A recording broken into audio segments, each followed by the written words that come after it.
Hi everyone and welcome to a new trip report, this time from Verona in Italy. Verona is a city of 258,000 inhabitants located on the Adige River. In the previous video I came from Bologna with this train, the Frecciarossa ETR 700. And this production is the continuation of that trip. So I'm going to travel from Verona Porta Nuova to Milano Centrale using the Frecciarossa 1000 in premium class. Here on the map you can see the location of Verona Porta Nuova railway station, as well as the approximate route of the train on its way through northern Italy. Among the landmarks that we are going to pass during this trip is Lake Garda, as well as the city of Brescia. The trip takes 1 hour and 13 minutes for a distance of 143 kilometers. The train used is known as the ETR 1000, but I have also heard it called the ETR 400. Alright, I have some time left until my train arrives, so let's walk around a bit. Verona Porta Nuova is an important station, as it is a railway junction where 5 key lines meet. It serves 25 million passengers annually, which makes it the number 10 station in Italy, and for this reason it is classified as a platinum station.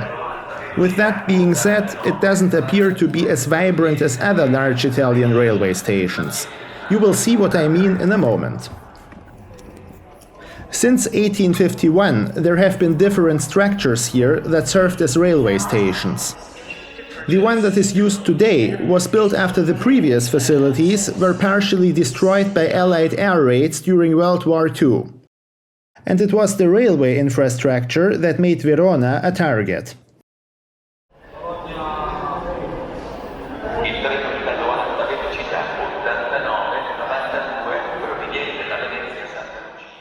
Let's interrupt the history lesson to talk about this railway trip. For this reason, I would like to show you what I have booked for this trip, and therefore let me give you an overview of how things on Italian trains work. On the one side, there are service classes ranging from standard, the lowest, to executive, the highest. On the other side, you can choose between different fares with specific conditions. I booked a ticket in premium class in the economy fare. That cost me a total of €28.90.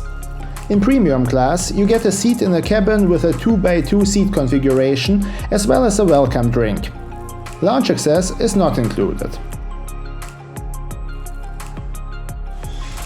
On the day of the trip, the platform was quite a lonely place, which may have to do with the fact that I traveled on a Sunday. But to be honest, there is just not much going on here anyway. The shops are probably being refurbished, and this Bavarian restaurant seems to be closed as well.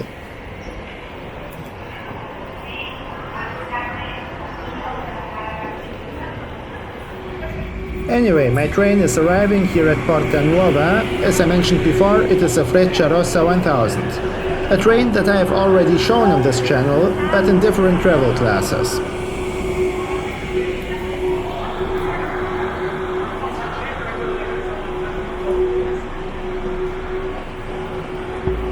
As I'm boarding it, let's have a look at its capabilities. It's an impressive piece of railway engineering.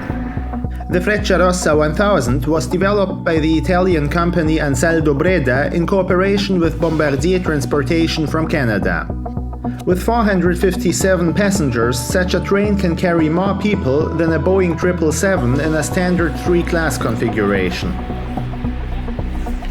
Here you can catch a glimpse of the Onboard bistro, while on the other side we have coach number 4 with a very sleek cabin design. There's also a baggage rack. And coach number 4 is exactly where my seat is located.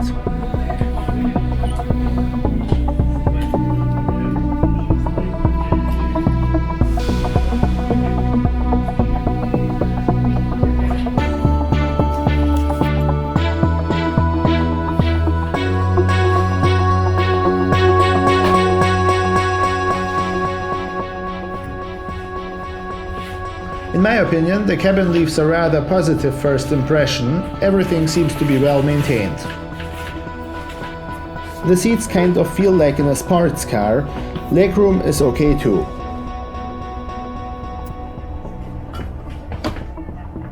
The footrest, which I don't need, was not loose like on a certain other train. But what impressed me the most about this seat is probably the tray table. It is rock solid, look.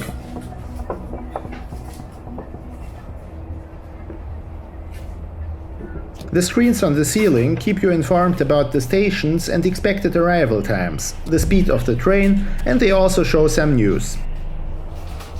And of course you get access to the internet as well as to the onboard entertainment system, where you can find many movies, TV shows, music and games. The loading time of the media content was acceptable. However, much of it is only available in Italian. The internet connection itself worked without flaws, at least during my traditional Fox News CNN test. Moreover, it was even possible to play a video on YouTube. While I did these tests just after boarding the train when it was still at the station, the internet connection worked similarly well once the train moved. Okay, we have left Verona Porta Nuova railway station in western direction, and our first stop on this trip will be Peschiera del Garda, a small town with little more than 10,000 inhabitants.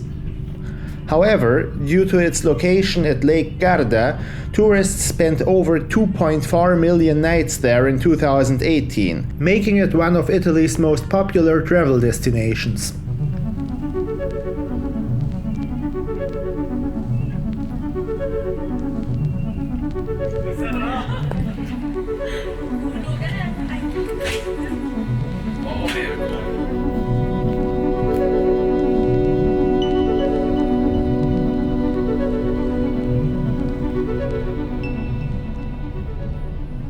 This is the main outlet of Lake Garda, which you're going to see in a moment, along with Peschiera del Garda. Unfortunately, my camera was not able to handle the beauty of that place and had a breakdown.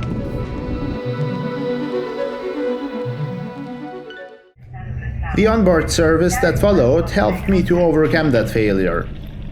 After the Coca-Cola on the previous train, I decided to just have some water this time. 20 minutes later, the train made another stop in the city of Brescia. It has a population of 200,000 and a rich, over 3,200-year-long history.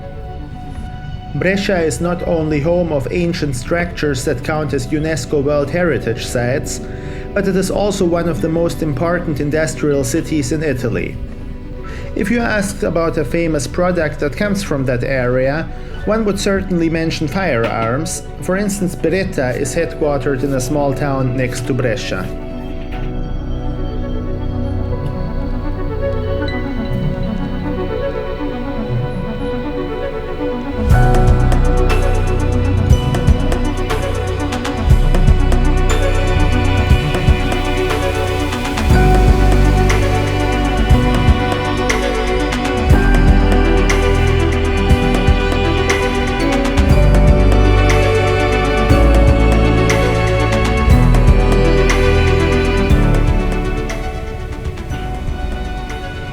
The ETR 1000 program is now owned by Hitachi from Japan, and this type of train is about to appear in Spain, where Trenitalia and the airline Air Nostrum are going to introduce a high-speed railway service. And that is the result of the EU regulations that I told you about in my other videos. Moreover, a derivative of the ETR 1000 was chosen for the British HS2 project. Okay, time for the usual lavatory check.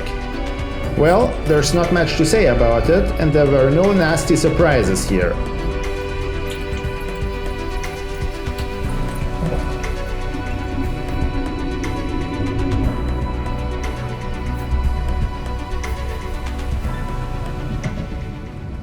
Alright, in the meantime we have reached the city of Milan. In fact, we have just passed Lambrate railway station.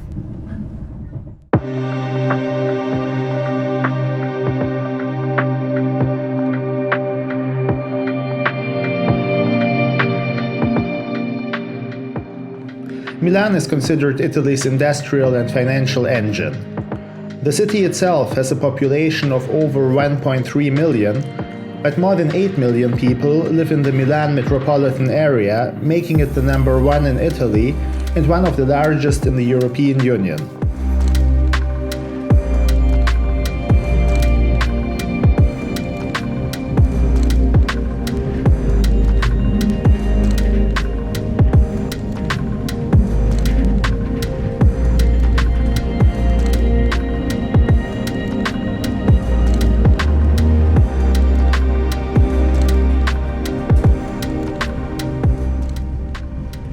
So, how to evaluate all of this?